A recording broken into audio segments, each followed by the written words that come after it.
जय श्री कृष्णा। राधे राधे। आज अपने सुनेंगे संकटा माता व्रत कथा। इस व्रत को आप शुक्ल पक्ष में कभी भी कर सकते हैं।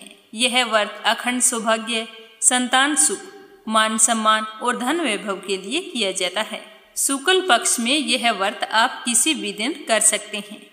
इस व्रत के लिए आपको सुबह जल्दी उठना होता है। नित्य कर्मों से निवृत्त होकर स्नान करें और उसके बाद में साफ वस्त्र धारण करें। पूजा स्थल को अच्छी तरह से साफ करके गंगा जल का छिड़काव करें। उसके बाद एक कलश में जल भरकर रख लें और एक घी का दीपक जला लें। पूजा शुरू करने से पहले हाथ जोड़कर संकटा माता का ध्यान करें। 10 भुजा 3 नेत्रों से संपन्न, सुंदर लाल वर्ण वाली, संकट से शिखर तारने वाली, कमल के फूल, जल पूर्ण कलश, शंख, चक्र, गदा, त्रिशूल, तलवार, डमरू आदि से सुशोभित परमेश्वरी संकटा माता, मैं आपका ध्यान करता हूँ। इस तरह कहते हुए अपनी मनोकामना पूर्ति और अपना दुख दर्द दूर करने की प्रार्थना करें। इसके पश्चात संकटा माता की विधिवत पूजा करें। धूप दीप नैवेद्य चढ़ाएं, श्रृंगार की सामग्री अर्पित करें।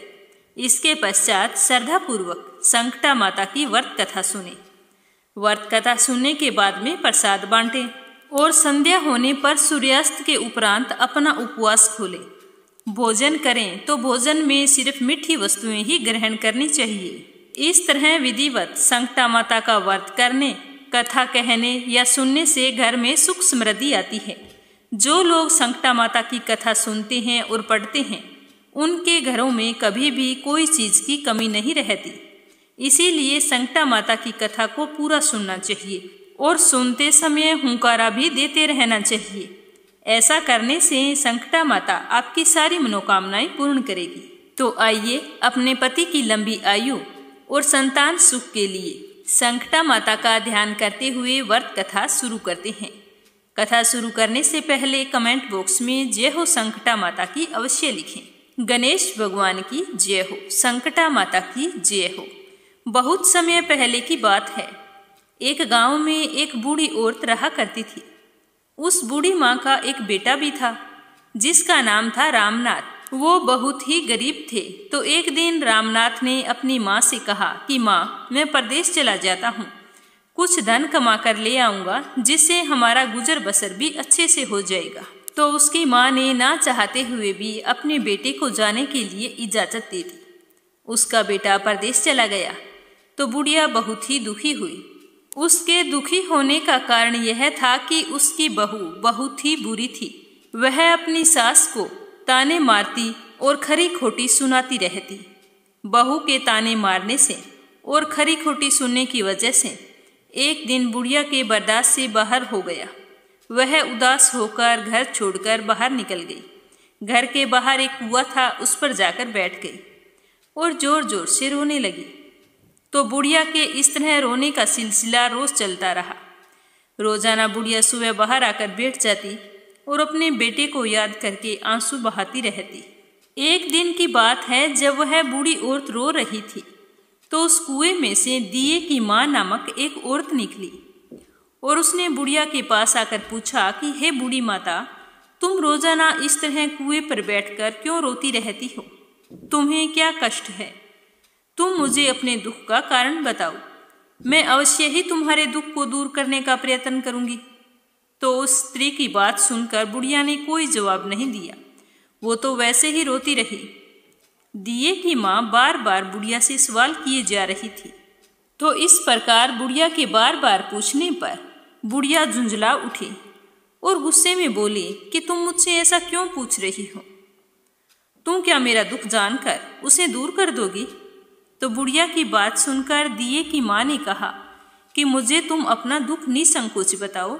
हो सकता है कि माँ, मैं आपका दुख दूर कर दूं। मैं तुम्हारी कोई ना कोई सहायता अवश्य करूंगी, यह मैं तुम्हें वचन देती हूँ।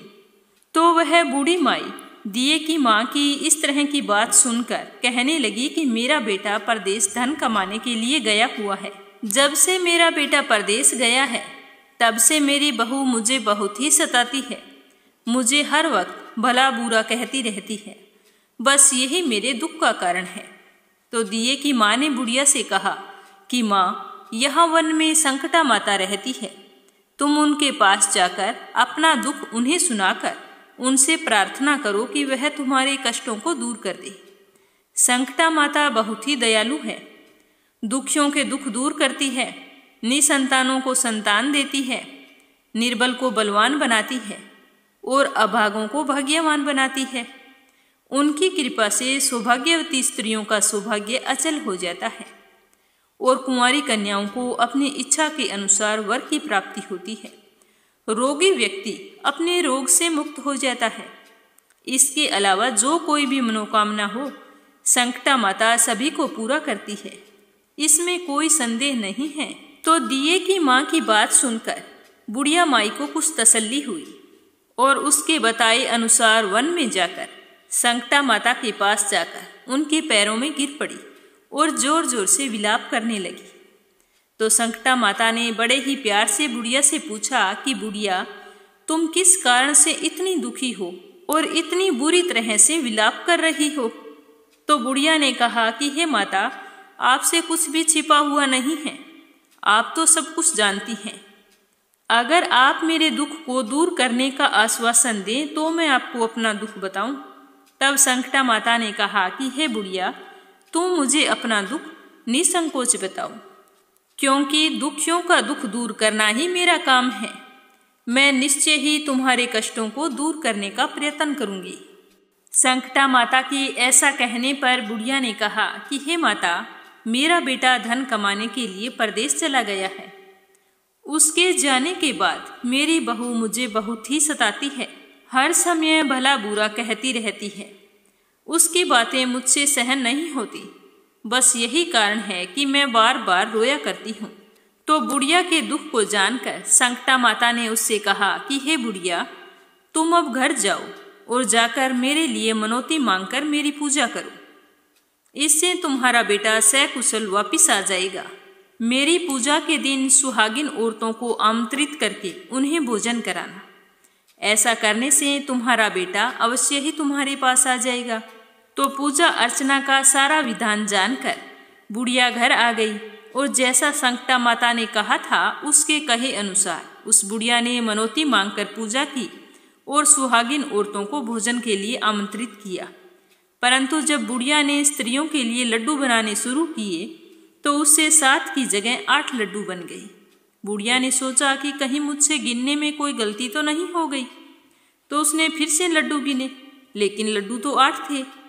अब बुढ़िया सोचने लगी कि अपने आप 8 लड्डू बन जाने का क्या कारण है। तो उसी समय संकटा माता एक बूढ़ी औरत का वेश धारण करके बुढ़िया के सामने प्रकट हुई और फिर बुढ़िया से बोली कि हे बुढ़िया, तुम्हारे घर में कोई उत्सव है क्या? तो यह सुनकर वह बुढ़िया बोली कि आज मैंने संकटा माता की पूजा की है और सुहागिन औरतों को भोजन के लिए आमंत्रित किया है। परंतु जब गिनकर 7 लड्डू बनाती हूँ तो वे अपने आप 8 लड्डू बन जाते हैं। मैं इसी वजह से चिंता में पड़ गई हूँ कि कहीं मुझसे कोई गलती तो नहीं हो गई। तो बुढ़िया की बात सुनकर संकटा माता ने कहा कि क्या तुमने किसी वृद्धा को आमंत्रित किया है? तो बुढ़िया ने कहा, नहीं, मैंने तो कोई बुढ़िया को आमंत्रित नहीं किया, लेकिन तुम कौन हो? तो संकटा माता कहने लगी, मैं एक वृद्धा हूँ, तुम ऐसा करो मुझे ही आमंत्रित कर लो। तो ऐसा सुनकर उस बुढ़िया ने वृद्धा का रूप धारण किए हुए संकटा माता को घर पर भोजन के लिए आमंत्रित कर लिया। इसके बाद बुढ़िया के घर सभी आमंत्रित सुहागिनें आ पहुंची। बुढ़िया ने सभी को अंदर बुलाकर संकटा माता की पूजा करने के बाद में लड्डू तथा अन्य मिठाई का भोजन करवाया। इससे संकटा माता उस बुढ़िया पर बहुत ही प्रसन्न हुई। उसके बेटे के मन में अपनी माता से मिलने के लिए इच्छा उत्पन्न कर दी। तो बुढ़िया का बेटा उसी समय अपनी माँ से मिलने के लिए चल पड़ा। कुछ दिन बीतने पर बुढ़िया माता फिर से संकटा माता की पूजा करके सुहागिनों को भोजन करवा रही थी। तभी किसी ने उसके दरवाजे पर बेटे के आने की खबर दी, लेकिन वह बुढ़िया अपने काम में लगी हुई थी। उसने कहा कि मेरे बेटे को बैठने दो, मैं सुहागिनों को भोजन करवा के अभी आती हूँ। लेकिन जब उस बुढ़िया की बहू ने सुना कि उसका पति आ रहा है तो वह उसी समय अपने पति के स्वागत के लिए चल दी। लड़के ने अपनी पत्नी को देखकर सोचा कि यह मुझसे कितना प्रेम करती है, जो मेरे आने की खबर पाते ही मुझसे मिलने के लिए आ गई।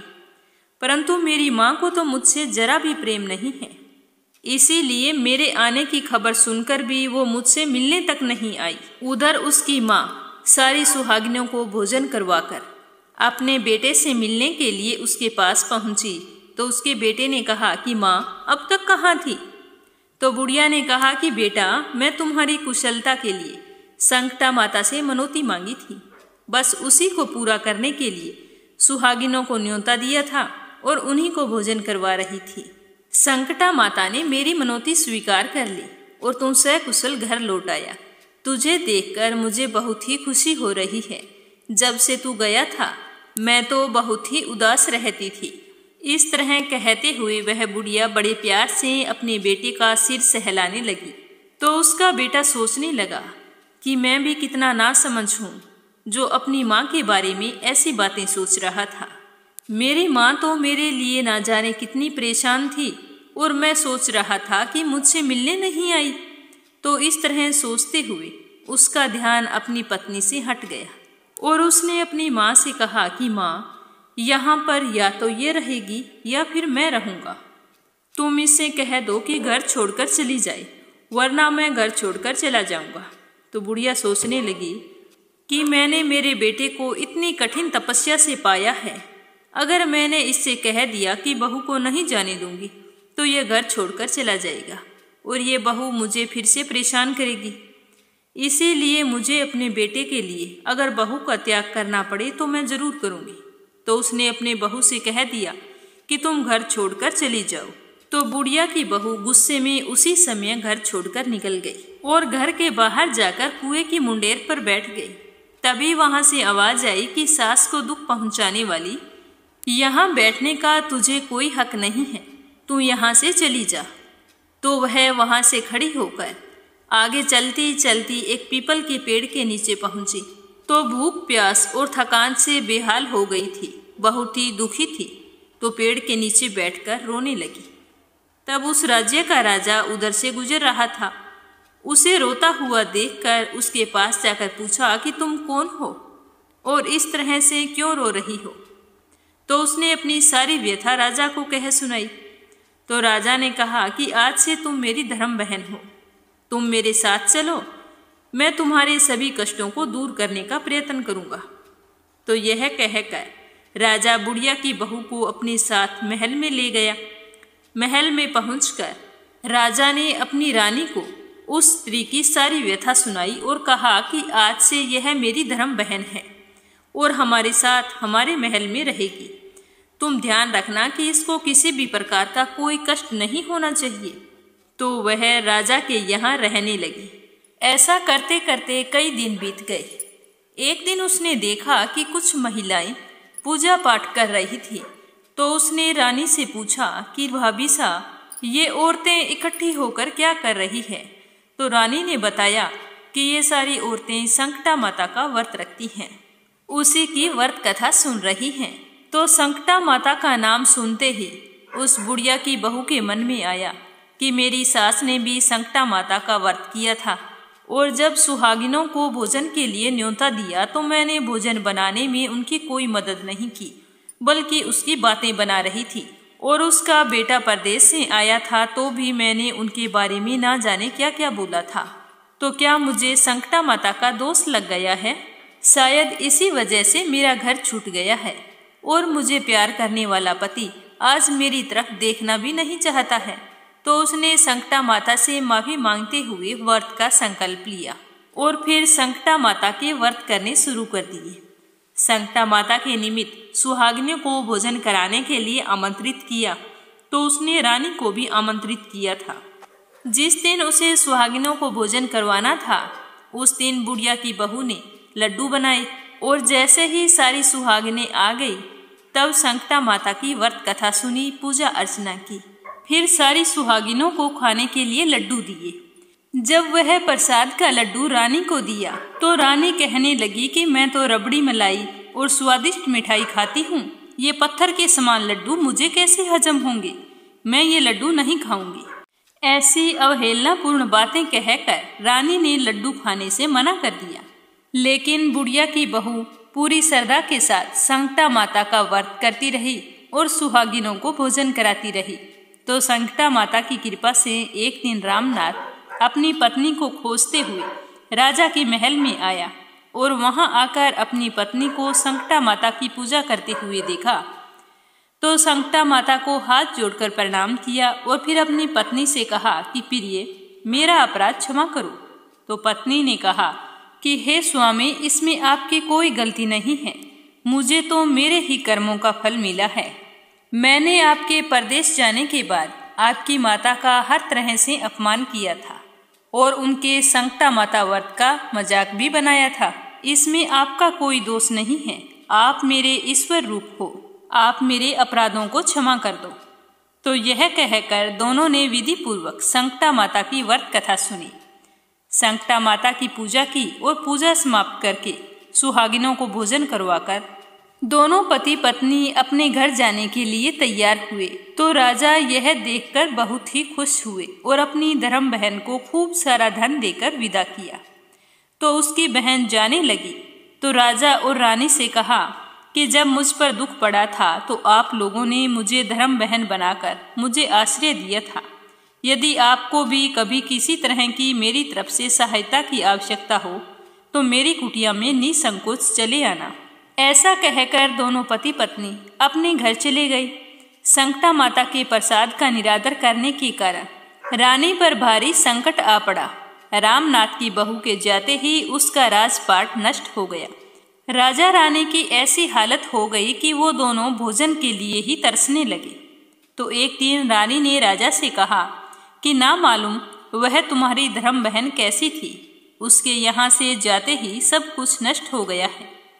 रानी ने राजा से कहा कि जाते समय वह कह रही थी कि जब मेरे पर कष्ट पड़ा था तो मैं तुम्हारे यहाँ आई थी और कदाचित तुम्हारे ऊपर कभी कोई कष्ट पड़े तो तुम मेरे घर चले आना। तो इसीलिए हम दोनों को उनके घर चलना चाहिए। तो ऐसा विचार करके राजा और रानी दोनों ही अपनी धर्म बहन के घर गए और वहां जाकर रानी ने कहा कि बहन, तुम्हारे जाते ही ऐसा क्या हो गया जो हमारी सारी संपत्ति नष्ट हो गई। हम दोनों बहुत ही परेशानी में पड़ गए हैं। तो रानी की बात सुनकर रामनाथ की पत्नी ने कहा कि बहन, मैं तो कुछ नहीं जानती, मेरी तो सब करता धरता संकटा माता है, इसके अलावा दूसरा कोई नहीं है। इसीलिए मेरी राय मानो और संकटा माता से अपना प्रायश्चित करो। जो इनके प्रसाद को त्याग कर आपने भूल की है उसके लिए क्षमा याचना करो। उन्हीं की मान मनोती से तुम्हारा काम फिर से बन जाएगा, तुम्हारे सारे बिगड़े काम अपने आप सुधर जाएंगे। तो रामनाथ की पत्नी की बात सुनकर रानी ने श्रद्धा भक्ति से संकटा माता का व्रत किया और सुहागिनों को भोजन करवाकर जाने अनजाने हुई सब भूलों के लिए संकटा माता से बार बार क्षमा मांगी। रानी के ऐसा करते ही संकटा माता प्रसन्न हो गई और रात में रानी को सपने में दर्शन देकर कहा कि तुम दोनों पति पत्नी अपने महल को चले जाओ, वहां जाकर मेरी पूजा करना और मेरे निमित्त सुहागिनों को भोजन कराना। ऐसा करने से तुम्हारा गया हुआ राजपाट तुम्हें दोबारा मिल जाएगा। तो सुबह होते ही रानी ने अपने सपने की बात राजा को बताई। तो रानी की बात सुनते ही राजा उसी क्षण रानी को साथ लेकर अपने महल की ओर चल दिए। महल में आने के बाद राजा रानी ने संकटा माता के कहे अनुसार पूरे श्रद्धा भाव से संकटा माता का व्रत किया, पूजा की और सुहागिनों को भोजन कराया। ऐसा करने से उनका बिगड़ा हुआ सारा समय सुधर गया और सारा राजपाट उन्हें वापस मिल गया और दोनों पहले की तरह राज्य के सुख भोगने लगे। बोलो संकटा माता की जय हो।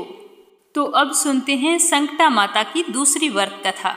एक समय की बात है कि एक राज्य में एक राजा रहा करते थे। राजा बड़े ही प्रजा प्रेमी और सबका भला चाहने वाले थे। उनके राज्य में उनके परिवार को और प्रजा को किसी भी तरह की कोई कमी नहीं थी। सब लोग बहुत ही खुशी और सुख शांति से रहते थे।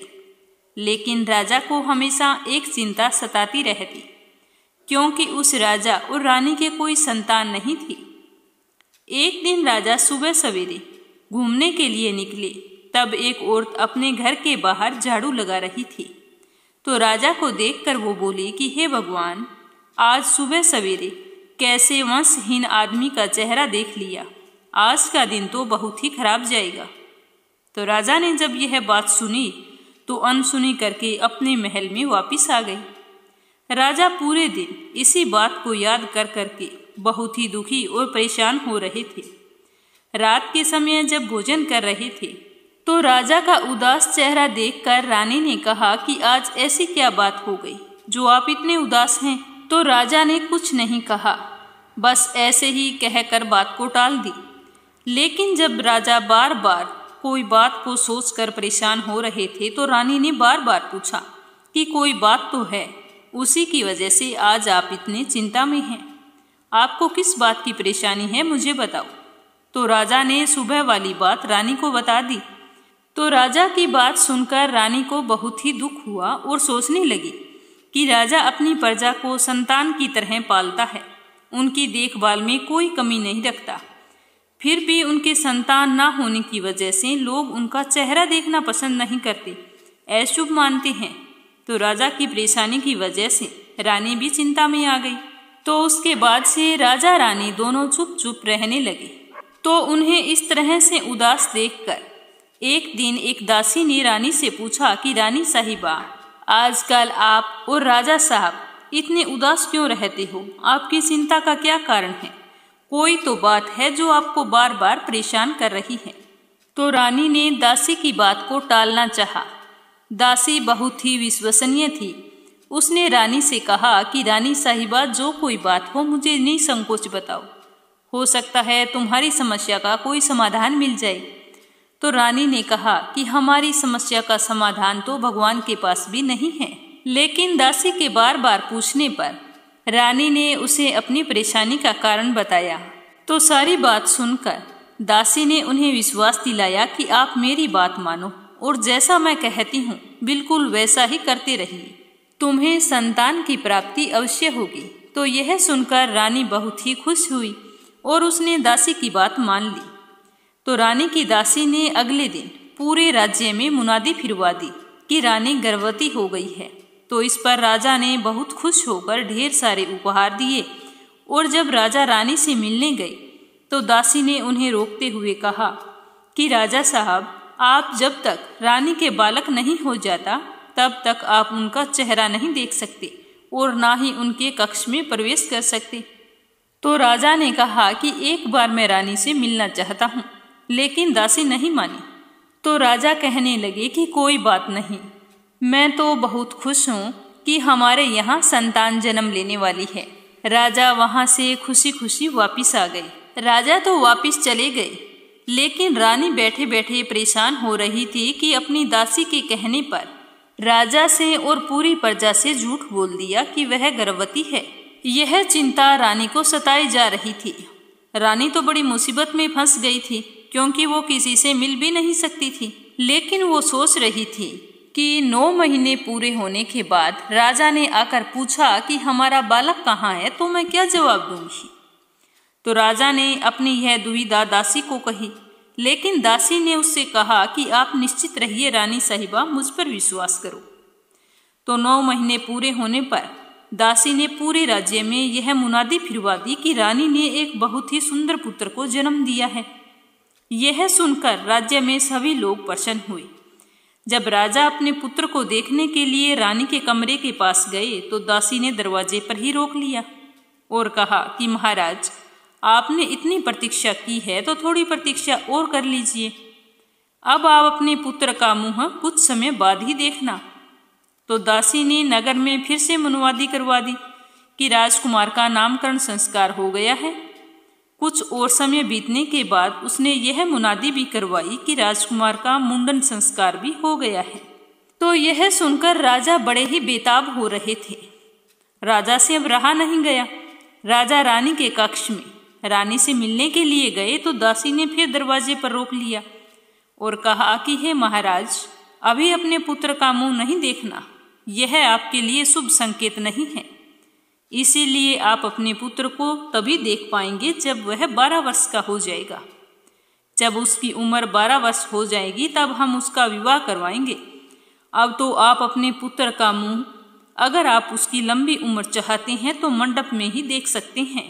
यह कहकर दासी ने रानी का कमरा अंदर से बंद कर दिया। धीरे धीरे समय बीतता गया और 12 वर्ष पूरे हो गए। 12 वर्ष पूरे होने पर दासी ने अपने राजा से कहा कि हे महाराज, आपका पुत्र 12 वर्ष का हो गया है, उसके लिए वधू ढूंढना शुरू कीजिए और विवाह की तैयारियां कीजिए। तो राजा बहुत ही दूर देश के राजा की बहुत ही सुंदर राजकुमारी से अपने पुत्र का विवाह तय कर दिया। राज्य में राजकुमार की शादी की तैयारियां बड़ी धूमधाम से चलने लगी। दूसरी तरफ दासी ने 1.25 मन चावल का आटा मंगवाया और इस आटे से उसने बहुत ही सुंदर और आकर्षक 12 वर्ष के बालक जितना पुतला बनवाया। इस पुतले पर दासी ने नेगी और मेवों से बहुत ही सुंदर सजावट की। इसके बाद में दासी ने उस पुतले को बिल्कुल एक दूल्हे की तरह सजाया और एक पालकी मंगवाकर उस पालकी में उस पुतले को बिठा दिया। और दासी ने राजा से विशेष प्रार्थना की कि राजकुमार हमेशा मेरे साथ रहे हैं, इसीलिए आज उनकी बारात में उनके साथ पालकी में मैं बैठूंगी। तो दासी की यह प्रार्थना राजा ने स्वीकार कर ली और बारात चलने लगी। चलते चलते बारात एक घने जंगल से गुजरी और रास्ते में जब संकटा माता का मंदिर आया तो वहां पर दासी ने विश्राम लेने के लिए कहा और इसके बाद दासी उस चावल के पुतले को पालकी में ही रखकर कुएं से पानी पीने के लिए चली गई। तो वहां पर संकटा माता और उनकी सहेलियों को एक बहुत ही अच्छी खुशबू आ रही थी। तो उन्होंने देखा कि यह खुशबू तो एक पालकी से आ रही है। तो संकटा माता और उनकी सहेलियों ने जैसे ही पालकी में झांक कर देखा तो उन्हें पता चला कि पालकी में तो एक बहुत ही विशाल मानव रूपी मिठाई रखी हुई है। तो सबने मिलकर उस मिठाई को खा लिया और मिठाई खाकर संकटा माता और उनकी सहेलियां मंदिर में वापस चली गई। जब वो दासी और पालकी उठाए लोग पानी पीकर वापस आए तो देखा पालकी में कोई नहीं है। तो यह देखकर दासी बहुत ही घबरा गई। वह संकटा माता के मंदिर में जाकर जोर जोर से विलाप करने लगी कि हे माता, मेरा बेटा वापस करो। तो इस तरह से वह दासी बुरी तरह से विलाप करने लगी। तो दासी का विलाप सुनकर संकटा माता प्रकट हुई और दासी ने माता से कहा कि माता, मेरा बेटा लौटा दो। तो संकटा माता कहने लगी कि मैं तुम्हें बेटा कहां से दूं, और मिठाई तो बहुत ही सुगंधित थी तो मैं तो उसे खा गई। लेकिन दासी ने विलाप करना नहीं छोड़ा। तो संकटा माता ने उसकी बात मानते हुए कहा कि ठीक है, मैं तुम्हें एक बेटा देती हूँ, लेकिन मेरी एक शर्त है। तो दासी ने कहा कि माता बताइए आपकी क्या शर्त है। तो संकटा माता ने कहा कि मैं तुम्हें एक बेटा जरूर दूंगी, लेकिन 24 घंटे के अंदर मैं बेटा वापस ले लूंगी। तो दासी ने माता की बात मान ली और संकटा माता ने उसे अपने चमत्कार से बहुत ही सुंदर 12 वर्ष का बेटा दिया। इतना सुंदर बालक देखकर दासी तो आश्चर्यचकित हो गई। उस बालक को पालकी में बैठाकर जब वे विवाह स्थल पर पहुंचे तो राजकुमार को चंवरी में बैठाया गया। तब दासी ने राजा से कहा कि महाराज, आपका अपने पुत्र से मिलने का समय आ गया है, अब आप उसका चेहरा देख सकते हैं। तो यह सुनकर राजा बहुत ही प्रसन्न हुआ और जल्दी से अपने राजकुमार के पास गया। तो अपने बेटे को इतना सुंदर और भव्य रूप देखकर आश्चर्यचकित हो गया। तब राजा ने कहा कि बालक की ऐसी सुंदरता की वजह से आपने मुझे इतने वर्षों तक इसके पास नहीं जाने दिया, लेकिन आज तो मैं अपने पुत्र को जी भर के देखूंगा। तो इस तरह से फिर राजकुमार का विवाह बड़ी धूमधाम से संपन्न हो गया। सारे नगरवासी राजकुमार की सुंदरता की प्रशंसा कर रहे थे। विवाह संपन्न होते ही सभी लोग अपने राज्य वापिस आ गए। दासी ने रानी को बुलाकर अपने बेटे और बहू की आरती उतारने को कहा, लेकिन रानी तो डर के मारे अपने कक्ष में कांप रही थी। रानी को यह लग रहा था कि असल में उसके कोई पुत्र नहीं है। जब इस बात का पता राजा को चलेगा तो राजा उसे राजमहल से निकाल देंगे या फिर भयंकर दंड देंगे। लेकिन दासी के बार बार बुलाने पर रानी ने जब खिड़की से झांक कर देखा तो सच में एक बहुत ही सुंदर राजकुमार और राजकुमारी को अपने दरवाजे पर खड़ा पाया। तो रानी पूजा की थाली लेकर बाहर आई और अपने बेटे को घर के अंदर प्रवेश दिलाया।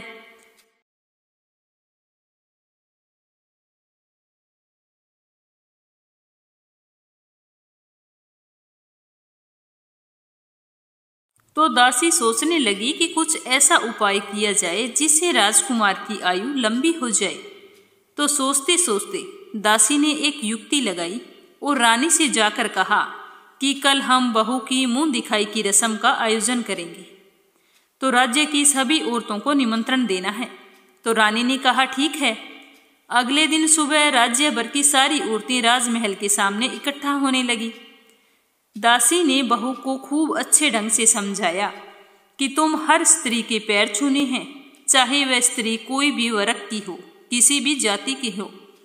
तुम्हें हर स्त्री के पैर छूकर जब तक तुम्हें अखंड सौभाग्यवती भव पुत्रवती भव का आशीर्वाद ना दे, तब तक तुम किसी के पैर मत छोड़ना। तो बहू ने ऐसा ही किया और जाकर सारी औरतों के पैर छुए।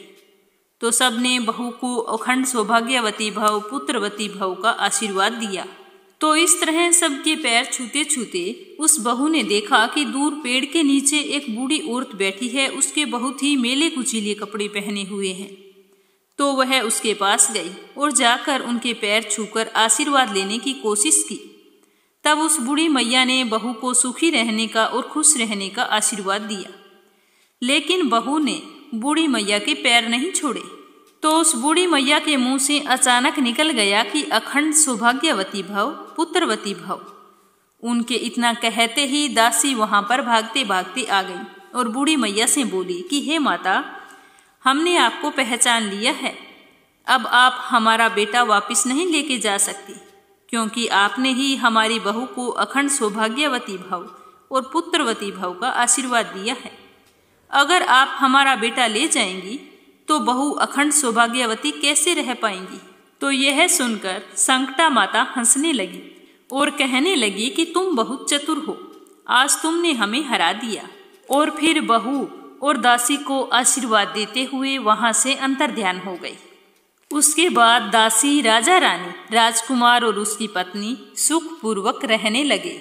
हे माता रानी, जिस प्रकार आपने रानी को पुत्र देकर उसके संकट को दूर किया, दासी की प्रार्थना सुनकर उसकी मनोकामना को पूर्ण किया, उसी प्रकार हमारी मनोकामना पूर्ण करना और हमारे जीवन में आए तमाम संकट दूर करके हमारा जीवन भी सुख समृद्धि से भर देना। तो पूरे श्रद्धा भाव से बोलो कि संकटा माता की जय हो। हे संकटा माता, अगर कथा कहने में सुनने में अगर कोई भूल चूक हो गई हो तो हमें क्षमा करना और हम पर अपनी कृपा दृष्टि बनाए रखना। कथा समाप्त होते ही कमेंट बॉक्स में जय हो संकटा माता की अवश्य लिखना। माता की कृपा से आपका अखंड सुहाग बना रहे, आपके बच्चे दीर्घायु हो और आपकी सारी मनोकामनाएं पूर्ण हो। जय श्री कृष्णा। राधे राधे।